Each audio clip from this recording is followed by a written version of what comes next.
Hi, everyone. My name is Rachie Schnee.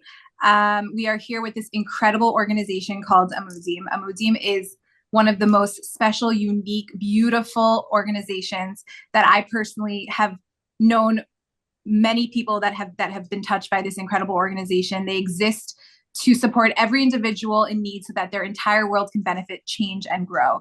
They do everything in confidentiality. It is really one of the most profound things I've ever seen. They believe every Jew is a Jew, and any Jew in need must get immediate attention and care. And they do it with their whole heart and their whole neshama. And they work with everything from sexual abuse, substance abuse, mental illness, and any other crisis-related matter. So we are here today to raise awareness for this incredible organization, hopefully raise a good amount of money so that they can continue doing all the incredible mitzvahs that they're doing, because they truly believe to save a life is to save an entire world, and they do that every single day, all day, 24/7. So we are here today to welcome Joyce Azria Chojanowski and Charlene Amanoff, two incredibly powerful, spiritual, beautiful, talented Jewish women that I'm so lucky to call friends as well. Joyce Azria Chojanowski was the former creative director of BCBG, Max Azria, and she is an entrepreneur and just one of the most incredibly talented, creative, passionate humans who I also like to call my best friend. And then we have Charlene Amanoff, who is the founder of Gali's Couture Wigs, who single-handedly inspires thousands upon thousands every day on her Instagram account. She has an entire group of Nishmat Army, amazing women who are saying, and men, saying Nishmat every single day because of her. And she tells her incredible story of how she started her business, which we're going to hear soon, a quick summary. And I'm just so lucky and proud to be among such incredible women. So let's start off with a question for both of you. Tell me a little bit about yourselves quickly and how you got into whatever business you're doing or that you were doing. Just a quick little summary. Thank you, Charlene. Thank you, Rachie. A beautiful introduction to the organization, and thank you so much for having me. So I actually was born into the business that I am currently in. I was always involved in fashion, and at a very, very young age, got put into a position of leadership within the business. And I would say it took me a little while to understand that I had actually chosen it. When I say that, I mean that it's not necessarily when you're born into something that you understand your mission around it. I think very recently, I would say in the last 5 or 10 years, I really understand why I was chosen to be in this industry. And I really use it as a vessel to be a Kiddush Hashem every day. And I think we're going to talk about it a little further on in the conversation. I don't want to keep it too long, but I was the creative director of BCBG Generation for 7 years, bringing that to an amazing height. And, since then have done such incredible ventures in that space. And really it's a place of responsibility more than leadership, responsibility to create awareness and oneness. And so, yeah, fashion has been an incredible platform for that. Charlene? So fun fact, the first time I met Joyce, it was at this All Stars event, and I was starstruck when I saw her. And I remember thinking to myself, and she touched upon it by saying this, I remember thinking to myself, it was fairly early on in my career. And I remember looking at her and I was like, she is role model goals. She's a walking Kiddush Hashem. And she's naturally flawlessly gorgeous, B'li Ayin Hara. So I remember thinking to myself, this is the type of woman who knows what it is to be a proud Eved Hashem, but while looking totally fabulous and keeping tzniut in the most fabulous way. So Joyce, I don't know if you know this, but you were one of my inspirations from very, very early on. So thank you. Wow. Well, Hashem, thank you. What an honor. Totally. Okay, I'll take it.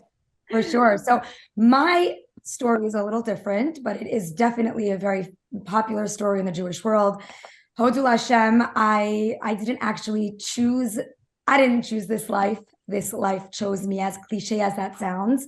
My whole story is about how I was always serving Hashem my way, but it wasn't necessarily the right way until July 26, 2010. My daughter Gali decided to take a little dive in the pool as a 2-year-old child while my nanny slept on the job. And I was on the beach with my husband and my sons in Miami Beach, where we have our summer home. And my husband, being a Hatzalah hero for 31 years now, Baruch Hashem, he's kind of like the head of the Great Neck Division. We heard screaming and we heard a commotion by our pool. So my husband springs into action because that's what every Hatzalah guy does. And by the way, we also love Amudim because we know that Tzvi Gluck is a fellow Hatzalah guy. So Tzvi Gluck, we got this brotherhood. We love the brotherhood. My husband right away said, somebody needs my help. And he started to run towards the noise. And we saw a man standing in the middle of the water of the pool, holding the dead body of my child. And I remember having this aha moment right then that I'm not going to live past this moment. So I may as well give Hashem all the korbanot, all the promises that I can give him in an attempt to make sense of this nightmare. And I remember right away, I said, it's my hair, it's my body, and it's my hair, because I was not yet keeping those mitzvot.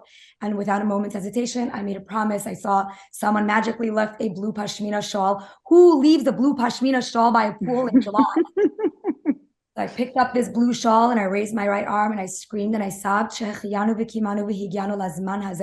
while Jonathan performed CPR on Gali's body. And the moment I stuck the last strand of hair into that shawl, Hodul Hashem, my husband found a pulse in her little body. Baruch Hashem, the rest is delicious history, where she had a miraculous survival, a miraculous recovery, and it was instructed upon me by Gedolim and by our tzaddikim to start a sheitel line in Hoda'at Hashem for her life. And that's why we started Gali's Couture Wigs. And that's why it's not Charlene's Couture Wigs, it's Gali's Couture Wigs. And with that, we kind of became an in-network provider, helping people who are, losing their hair for medical reasons or whatever reasons. And we just try to make this mitzvah as beautiful and as affordable as possible. So that's my spiel. Amazing. Wow. So beautiful. I remember hearing your story for the first time.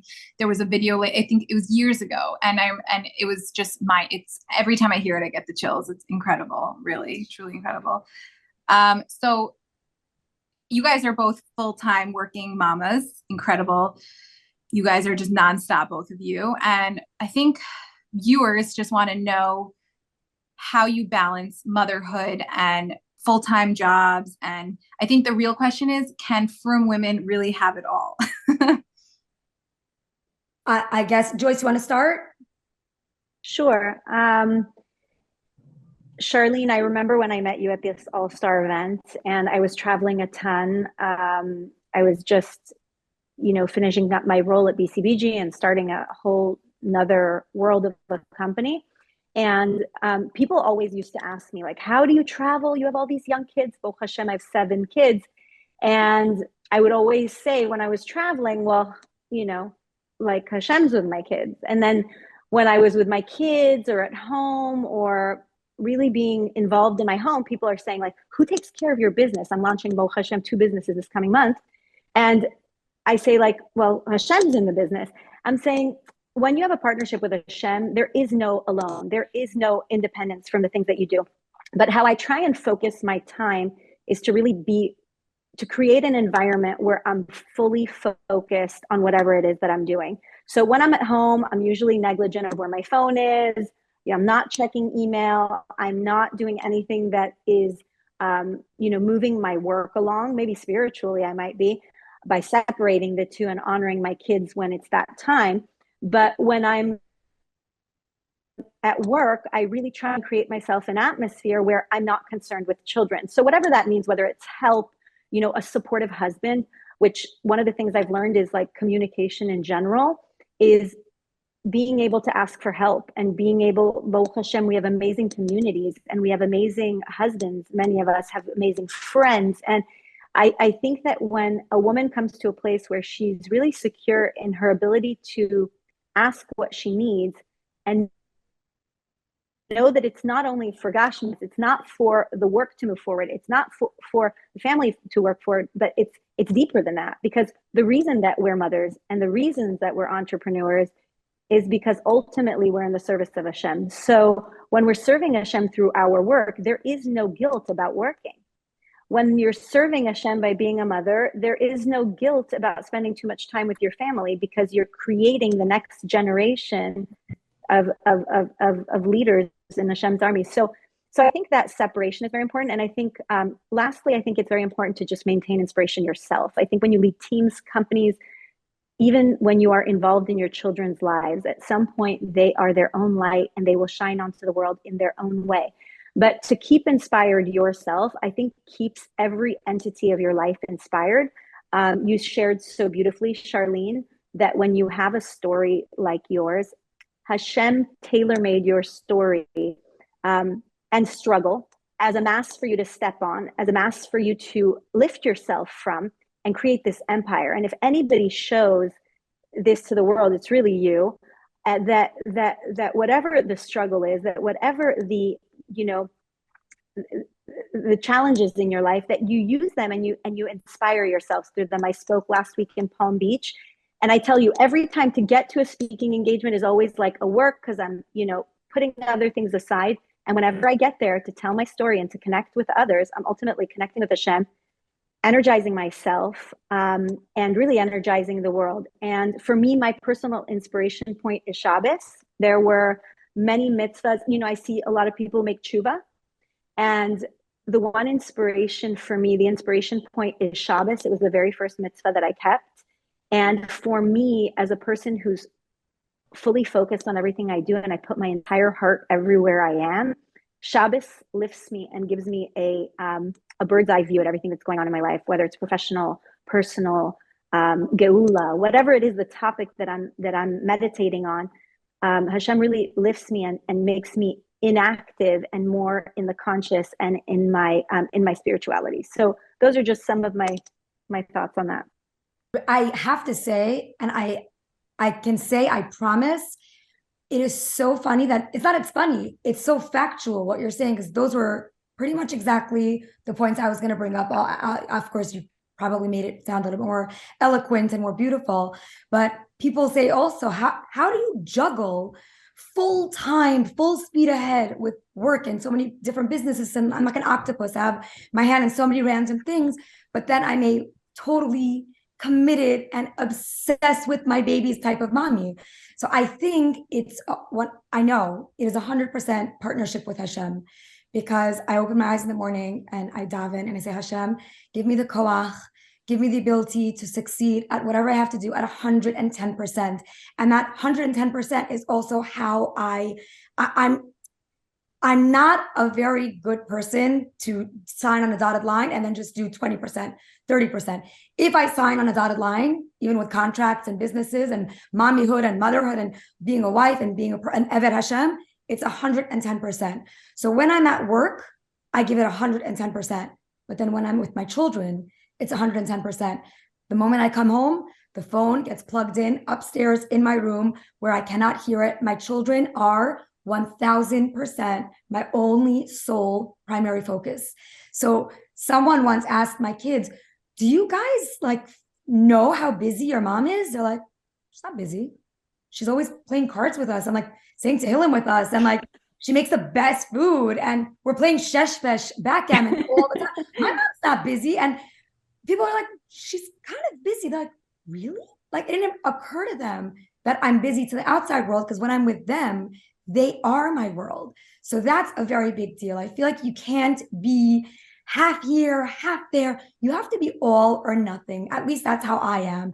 I'm all or nothing to a fault. I'm working on that. It's not always a good thing. Somebody asked me, if you're 100% here and 100% there and 100, or like you say, 110, all those 110s don't add up to 100. There's one of you. No, but they do add up to 100, because Hashem is so infinite. And I see, when I'm mentoring, for example, a single mother or somebody who has a different twist to how they operate, they look at somebody and they say, wow, well, you can do that because you can divide and conquer and you can this. And a lot of times it's just the starting that Hashem wants to see from us, right? It's just the first step. Because when you make the first step, Hashem sends you what you need. He delivers exactly what you need to make your goal happen, as long as the mission of that goal comes back to emes. I love that. You know? And Rachel, you asked an interesting question. You said, can frum women have it all? Are you kidding? I feel like I don't think I am missing out on one minuscule iota of life. I feel like they should envy the type of life we have, because if it were not for Shabbat, like Joyce said, I would be in the penthouse suite of an insane asylum. Because That's a great thing. I'd be your neighbor. Not a regular penthouse suite. too. It would be. I will have room for everyone else who would like to join me. I don't know how people do it without Shabbat, because I run at 110% every minute of my life.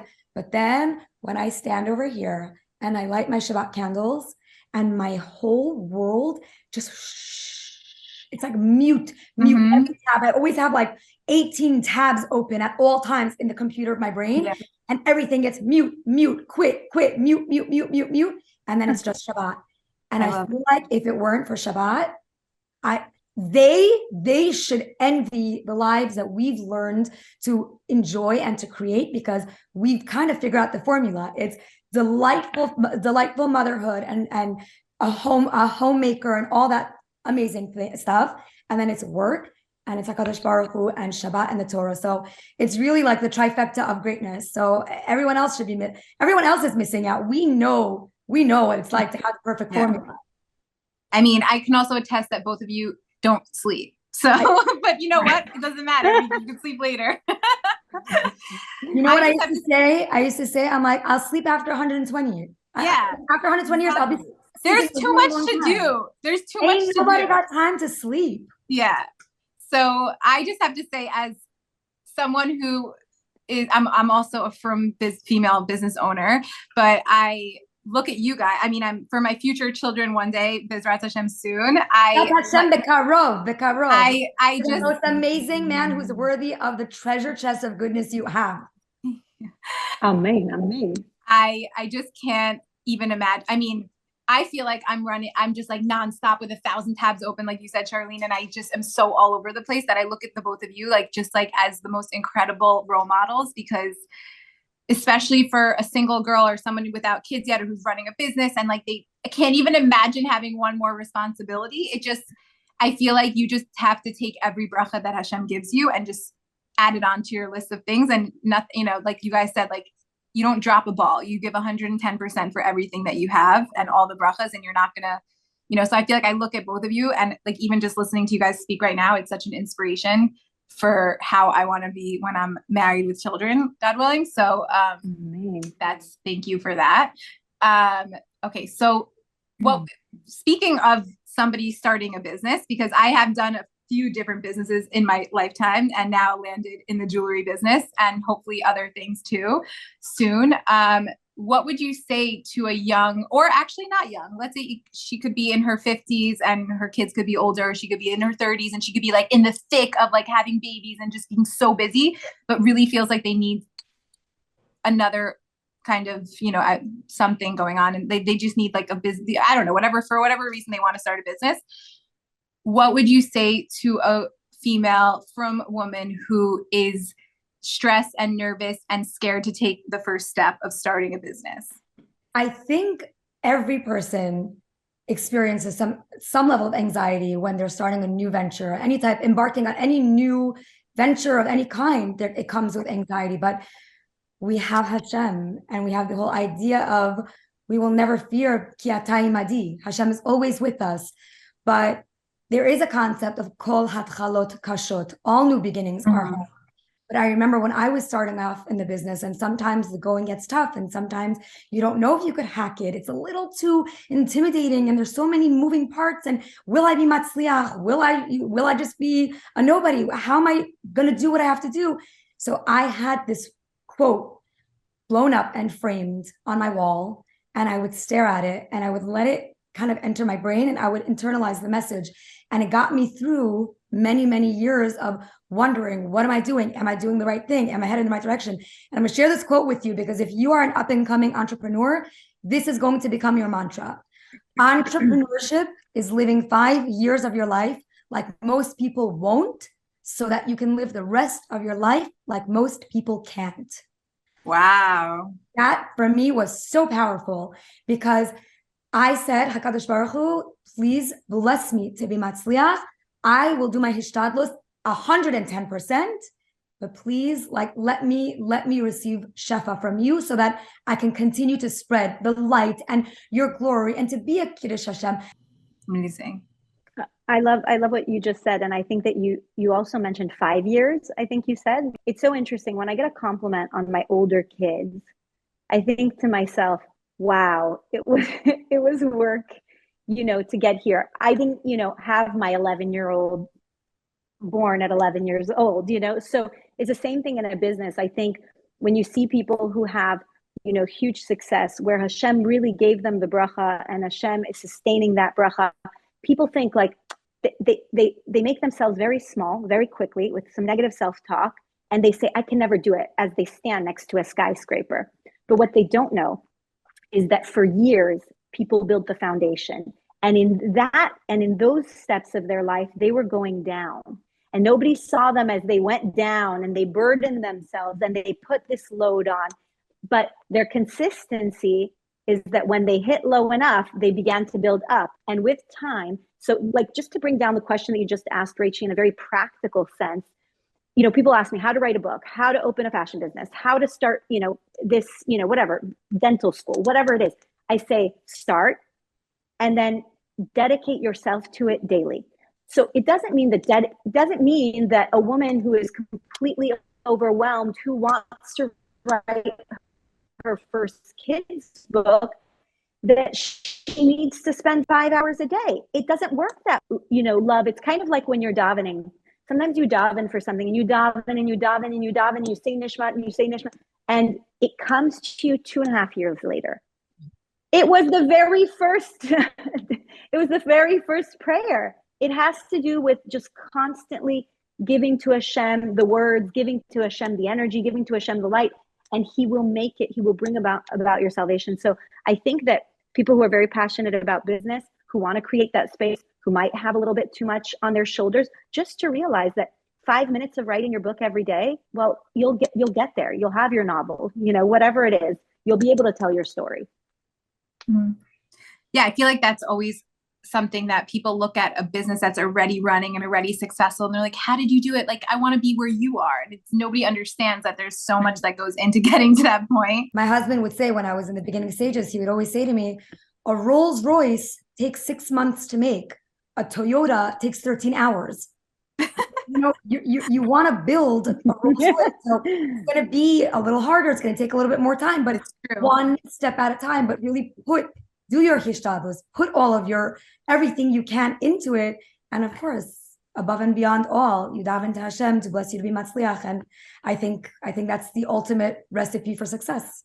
Exactly. And I think if you have full bitachon and emunah in Hashem, any decision you decide to do, any jump or like leap of faith you decide to take, you kind of take so much pressure off yourself when you're like, okay, it's whatever Hashem wants. If He wants it to succeed, it's going to succeed.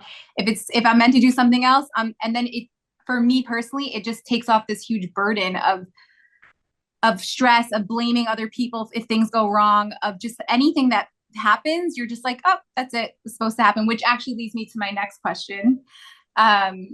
What's your attitude in business when somebody, or even just in life, just anything in general, when somebody's copying you, or there's competition in the business, or you find someone's just really following your every footstep and not giving you any credit?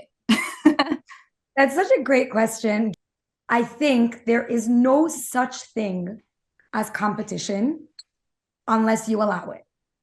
I remember it was 2016. It was the Rio Olympics. Michael Phelps was swimming the men's butterfly. Was it the final? It was the final. And it was a phenomenally exciting race. He was neck and neck with a South African swimmer. I believe his name is Chad Lacrosse. Okay. He was neck and neck with Chad Lacrosse. And at one point, Chad actually took the lead. And it was like the crowd went wild and the announcers were going crazy, like, oh my gosh, the biggest upset. Michael Phelps is going to win the silver medal. And Chad Lacrosse from South Africa was going to win the gold. And then when you could sense the excitement in the room. So Chad realized he's in the lead. So he looked over to see where Michael Phelps is holding. And he became like a yenta. He became so fixated on where Michael Phelps is that he started to lose momentum. And as he continued to look over, he lost momentum. At the last turn, because he was so busy looking, he ended up losing some speed. Michael Phelps tapped the wall. He won gold. Chad Lacrosse of South Africa won silver. That photo made it to the front page of the New York Times, where it shows him. I'm going to pull it up. I want to find that picture so I could share this with you. It shows him actually looking over, and he's wearing like a green bathing cap, and Michael Phelps has a USA sign, and he's like 2 inches ahead. But because he was so busy looking at Michael Phelps, he lost. And I looked at that and I said, you see, had he continued to look in front of him at his finish line, had he not been busy with what he's doing and what he's doing and what she's doing and what's going on over there, focus on your goal. Mm-hmm. When you are always fixated on your finish line, the one Hashem prepared for you. You're not running Michael Phelps' race. You're not running Canada's race. You're running South Africa's race. You're running USA's race. Tap the wall ahead of you. Do not look side to side. And that's why he lost. That's why he won silver. I don't know about you guys, but I'm a very, very sore loser. I'm not content with a silver medal. I want gold medals. So I don't compete. You want white gold, yellow gold medals? I take all forms of gold. As a Jewish woman can have it all in yellow and in white and in rose. Yeah, that should be the title of this amazing event.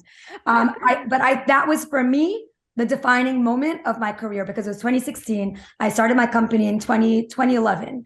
So it was that 5-year mark that I was like, okay, Hashem, you're speaking to me.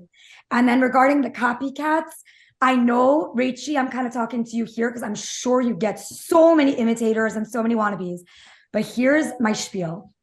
On Rosh Hashanah of every year, our Parnasa is determined.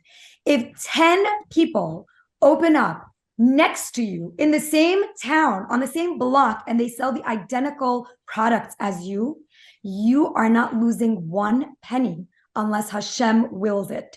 Yeah. So I invite copycats. I'm like, bring it on, because Hashem decides my parnasa. Hashem decides my success. Nothing rocks me. The only thing that really rocks me is if you mess with my kids. If you bully my kids, I'm not a very nice person. But other than that, Hashem runs the world. So I will never get offended by the copycats or by the competitors ever.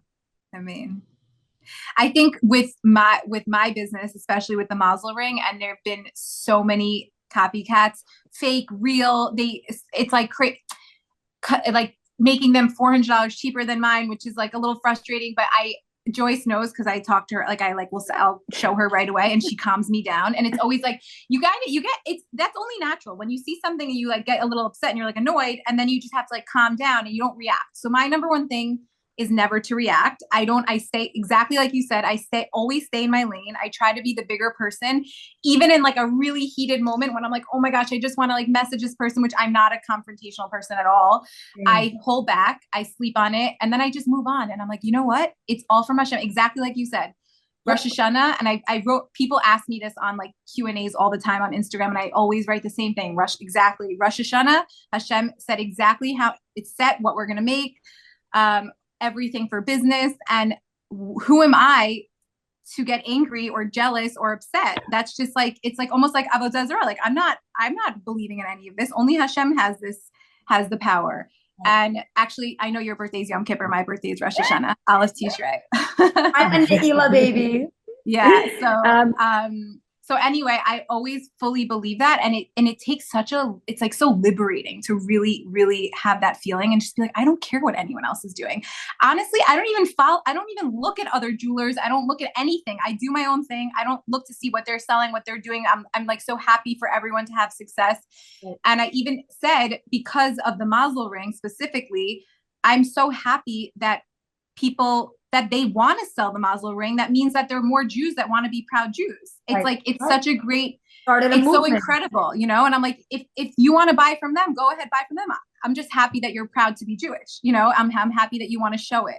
Rachel, I'm going to give you two words, 2 lines that are going to, you can answer this every time you see a new wannabe Rachel Schnee joins the party. You let go and you let God. Okay. That's one thing that I do all the time. You let go, and you let God. And the other one along the same line is pray and walk away. It's not your problem. You pray and you walk away. Hashem, this is a little too stressful for me. You figure it out. And you pray and you walk away. Zehu vezehu. 100%. I love it. Before I made tshuva, I remember being in my father's office, and my father said, so he had a brand called Hervé Leger, and it had a very proprietary look. It was like all of these bandages that are basically sewn together to make skirts, dresses. I think we know. I think we all know. So we all know Hervé Leger. So I remember I don't remember which competitor it was, and I bought whatever the piece was. I brought it back to our legal team. They were like, okay, this is we're going to shut this down right now. I remember my dad walking in, trying to find out what all the commotion's about. I said, look, it's like identical. Like it's identical styles, identical, you know, whatever. And my dad goes, what? You think I invented this? That's so great. Like, if you read Shara Bitachon, all of our ideas are from Hashem. You think that he was the creator of the bandage? Hashem gave him the idea. Okay, you stick 2 bandages together and it does this. Okay, great. I'm saying, when you believe that something was yours and you have the ego come in and say, this is mine, you can't take this from me, and you have a more serious problem than a copycat. You have a lack of emunah, and you have a lack of understanding how Hashem delivers our ideas, which are perfect for us at the perfect time, in the perfect way. And in fact, spending your time there is also an antagonist to moving forward. I think when you look in the past, like you said about this amazing swimming story, I grew up hearing the past is your enemy, because when we're stuck in the past, it means we're inactive. It means we're not moving forward, unless we're using the past as really a trampoline to bear down and move forward from. So it doesn't serve us. We can't even get back there if we try. All your trauma, all your past history, all your failures. Every single successful business person I know has had more failures than they've had successes. So I say that also to an entrepreneur. What do you say to the entrepreneur that's failing? Because that's always a hard one. You know, BCBG, Hervé Leger, all those brands came when my dad was 41. He founded that company. Wow. Let me tell you how many companies. It wasn't that wasn't the ending. So it's also powerful to understand that in fact, sometimes when Hashem delivers us a loss, he's just, threading the pearls, if you will, to your neck, that you'll wear when Geula comes, because he's really just giving you one more dose of experience, one more dose of strength, one more dose, so that when it comes, you will be the right stature. You will have dealt with things. You will have be a better leader for understanding disappointments and upsets. You will be a better team player. You will be a better motivator. So it's important to just remember, where do our great ideas come from? All of us who are such geniuses and invented everything. Like, we did not invent nothing. Like, Hashem clearly invents for us. And I always tell Rachel, when we come across this, like almost daily, I say like, oh, another compliment, another person who wants to create the same idea. But again, like all good companies, behind every good company is a good neshama, and trying to push forward a good mission. So I remember, my father starting out, and he would be trained before the runway shows. You have to say the collection is about Morocco and you were inspired by spices. And my dad would say, I want every woman to feel confident. And the people were so disappointed by his every season same remark. And he's like, what? It's true. I want women to feel confident and beautiful.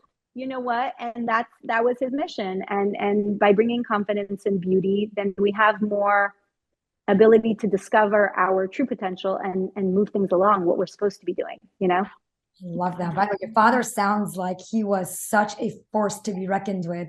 You must have such memories of that unbelievable upbringing.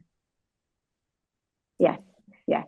Incredible. I was very He's lucky to call him So dad. proud of you. I can't imagine how proud he is of you. Shining. Amen. I feel it. I feel it. By the way, I found Thank that picture. I want to show you guys that photo. Oh yeah. That's amazing. It's so It's such symbolic. a good story. It's Yeah, such a good it's story. such a We'll good use it. We'll use it. Don't tell us we're copying you. We're just Yeah. using the I love copycats. idea, the great idea Don't that even give me credit. Always give you credit. No, don't give me credit. I'd rather my credit from Hashem. It's I'm all going to say, and Charlene Amanoff said. I love it. I feel like this also like is just so indicative to today's world with social media, how you see it used to be in the past, even with BCBG, like everyone knew his name, BCBG Max Azria, but we might not necessarily have really like gotten to know him because there was like not really Instagram back then, and we weren't seeing like the behind the scenes. But today's day and age, you really get to see the face behind the brand, you know, if that's what somebody chooses. But with Charlene, you know, people that go to Ghali's, they want the full package. They want to be helped by Charlene. They want to get the breath from Charlene. They want Charlene. They want Charlene styling them and talking to them and everything. And with, I know with my brands also, I decided to be like the face and the name of the brand. And I put myself out there, and it's definitely scary. And I know it's just like, you're kind of putting yourself out there for everyone to judge and to see and to talk about and whatever. And I just want to know what you guys think about boundaries in terms of social media and branding and putting your face to a brand. So I appreciate the question very much because of the timing.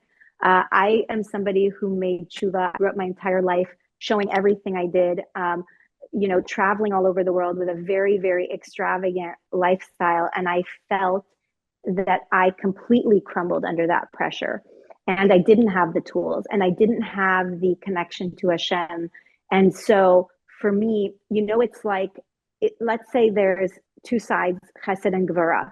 If you're overly kind, like and you want to balance out at some point, you have to pick places where you show gevura so that you can kind of come back in the middle. So I think for me, I'm like a recovering life exposer. I think that for me, I've had to pull back completely, and there have been times where I kind of come back. But again, then when my father passed away, I could not bring myself to the details of avocado toast, and it just didn't make sense to me. Having said that, I was somewhere last week, and a woman walked up to me in tears, saying that she had a message for me in the most cryptic voice. She said, I have a message for you. You have to tell your story. You have to tell your story. And she kept repeating it. And like the entire night, I felt like I really try and create these individual connections and inspire leaders so that they can go and inspire armies. And what I realize time and time again of social media is that when you plug in, you're in front of the entire army. So is it important to create both, and then at what expense? I find that I have naturally become much more introverted with anything that's important. And so I'm not holding in the same place, but trying to find my way back to the balance, because ultimately that's how we want to live. We don't want to be one side to the right. We don't want to be selfish with our lives and keep all of the knowledge and all of the amazing things that we're learning just to ourselves.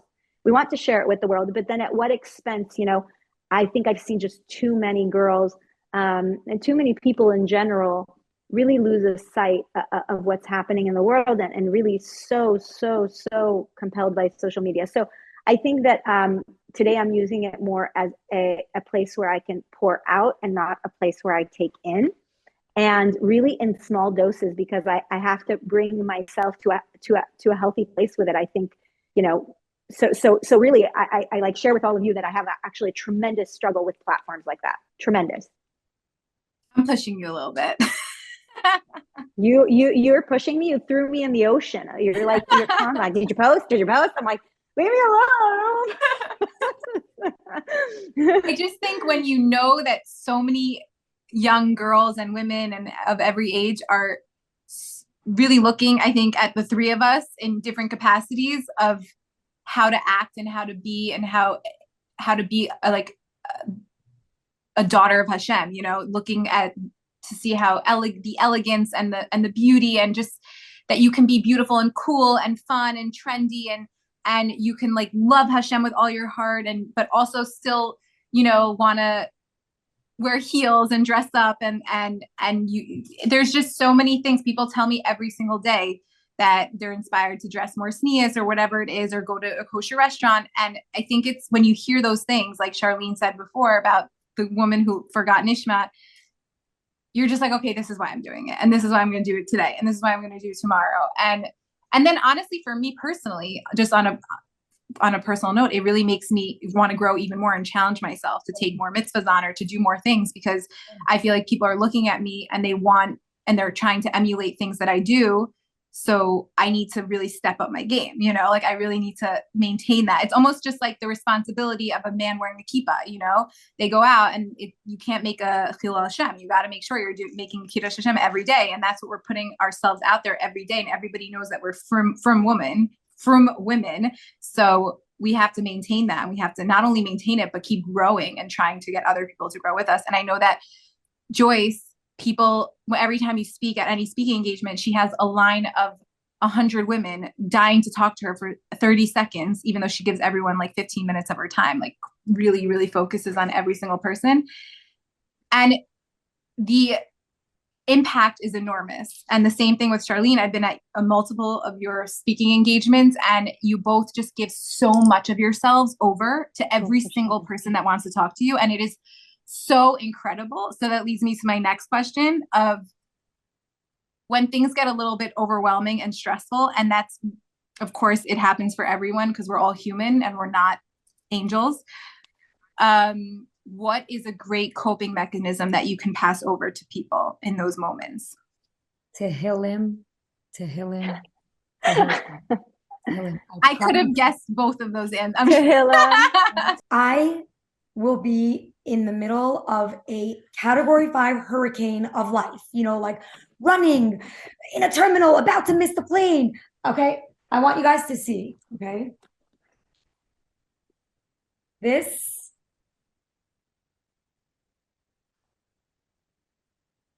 is my vitamin A, B, C through Z. This is my oxygen. This is my water. This is my everything. For me, thank you, my love, when the going gets tough, when I'm going crazy, I have to sit down. I need to channel myself. I need to center myself. I need to daven to Hashem. And I pour my heart out to Hashem as if I'm sitting down in a private room talking to my kind and merciful Father in front of me. So for me, it's always been tefillah. And never underestimate a very large 20-ounce cappuccino, highly caffeinated.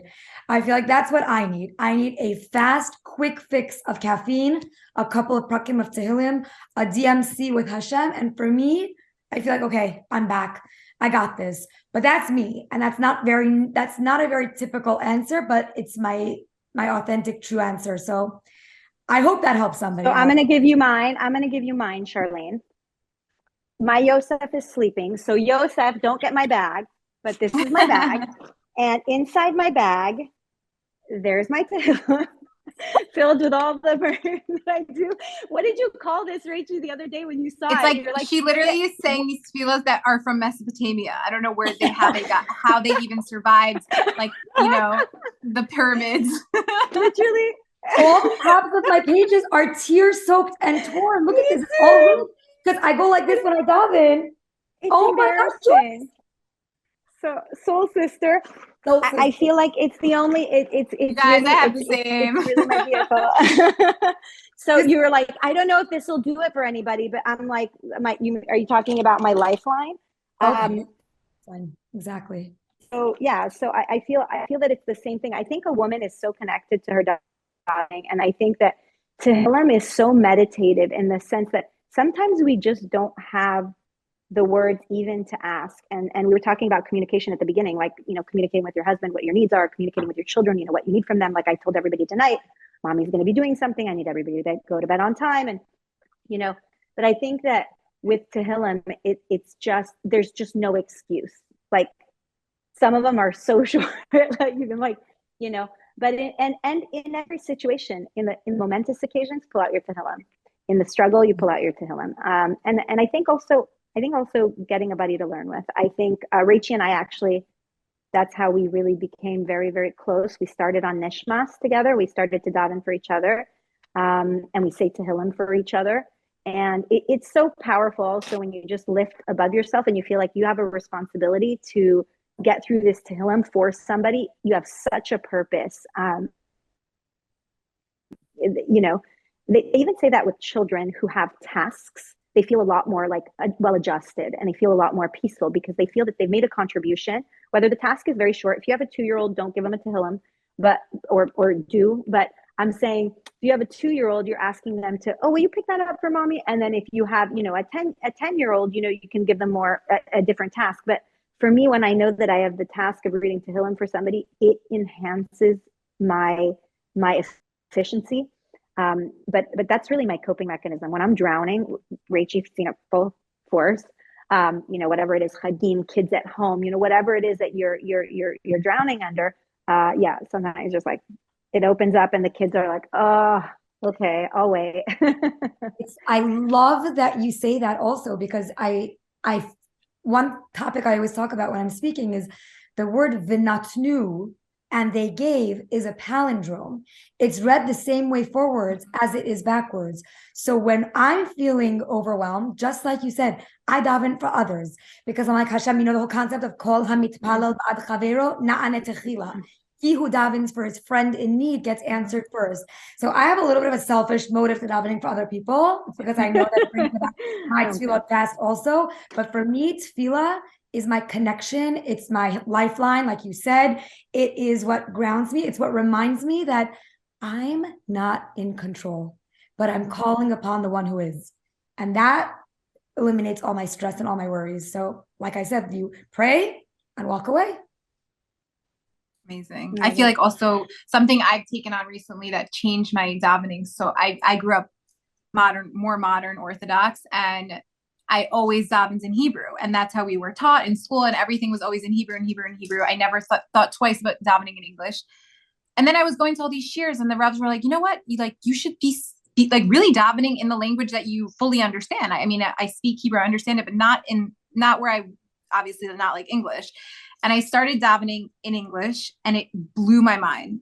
It was like totally transformational. I couldn't believe the words that I was saying. I now even like brachot in English are so beautiful, and they're just, it was mind blowing to me.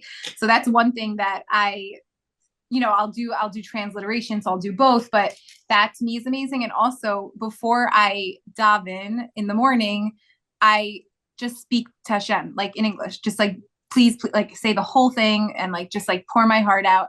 And I feel like people can get very intimidated if they're not used to davening, and they hear, Rebbitzins and you guys and all these amazing people davening all the time. And to them, it's like kind of scary. And they're like, I don't know how to do it. Am I doing it right? Like, I don't feel a connection. And sometimes you just have to talk, and you have to talk in English, and you have to have a conversation, and you could be driving in your car and you could just say completely like giving yourself, and people have to understand that. I don't know. I feel like I didn't know that growing up. I always thought it was like, you got to do it the way that it's done in the siddur, and it has like, very, very strict rules. And I feel like it was so liberating to actually learn that.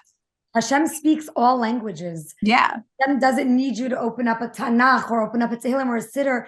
If you connect, I was speaking at Hamaspik Shabbaton this past Shabbat, and there was a woman there who told me she can't daven. She can't open up a siddur. She just can't.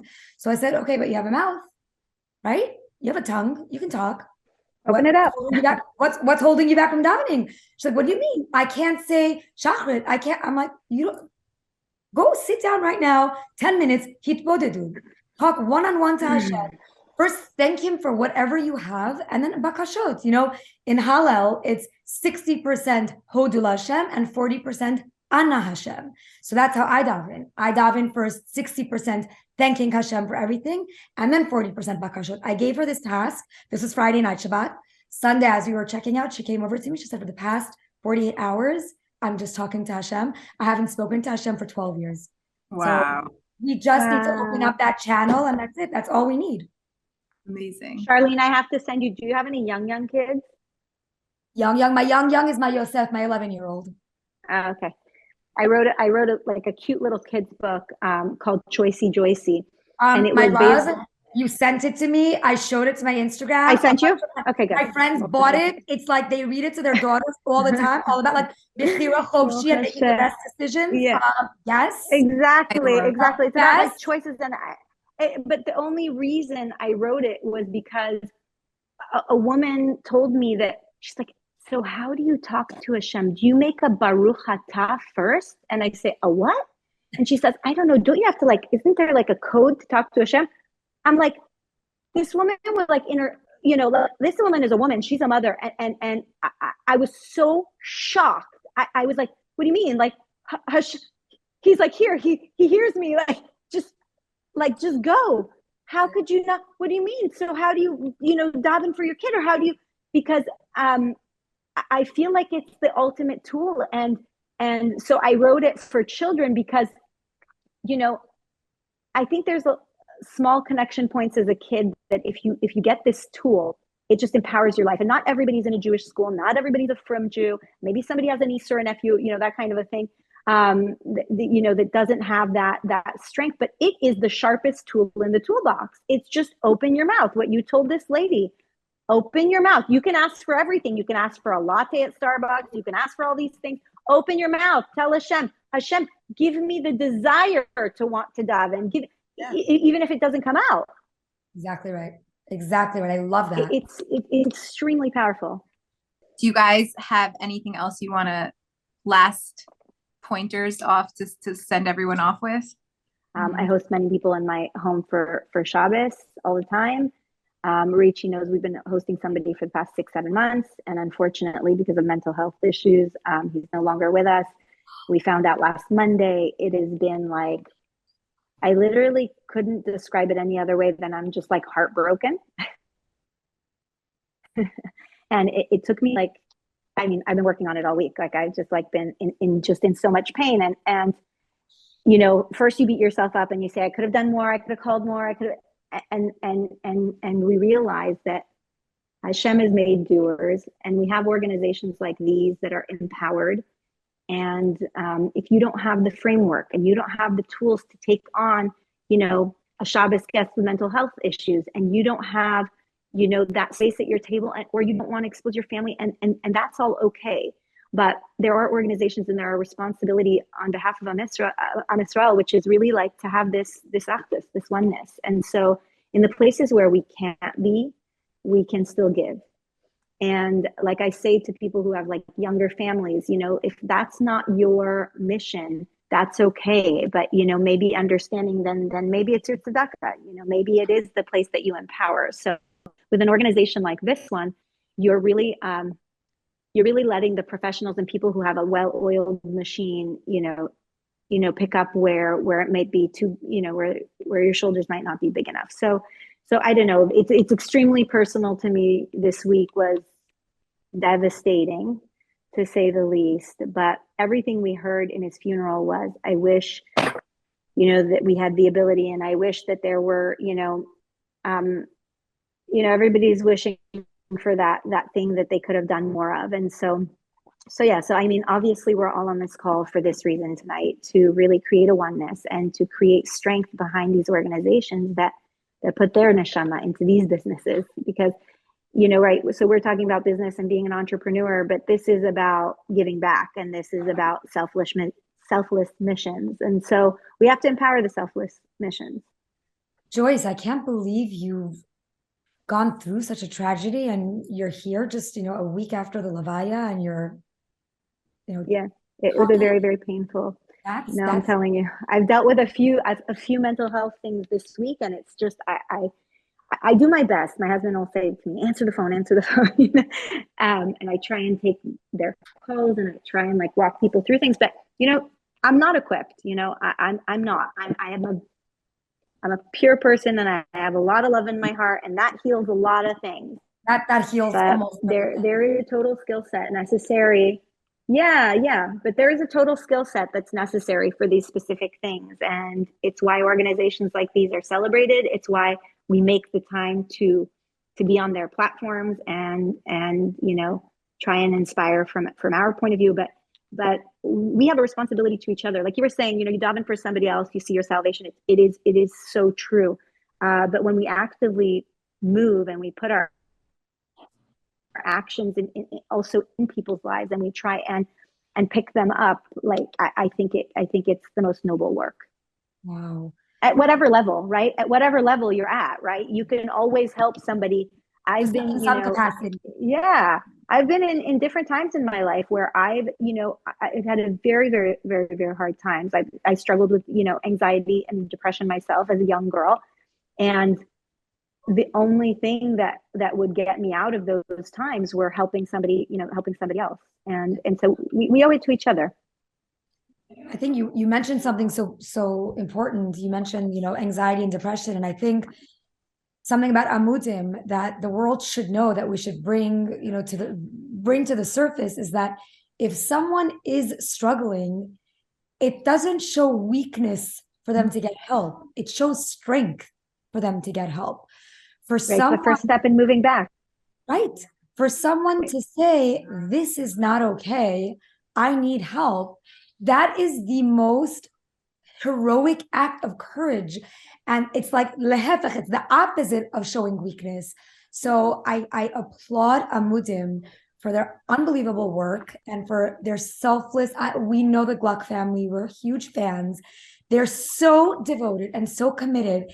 And I really feel like if everybody just knew it's okay not to be okay, but there's organizations like Amudim that are here to help you, just reach out to them. That first step is the biggest and most important step of your recovery.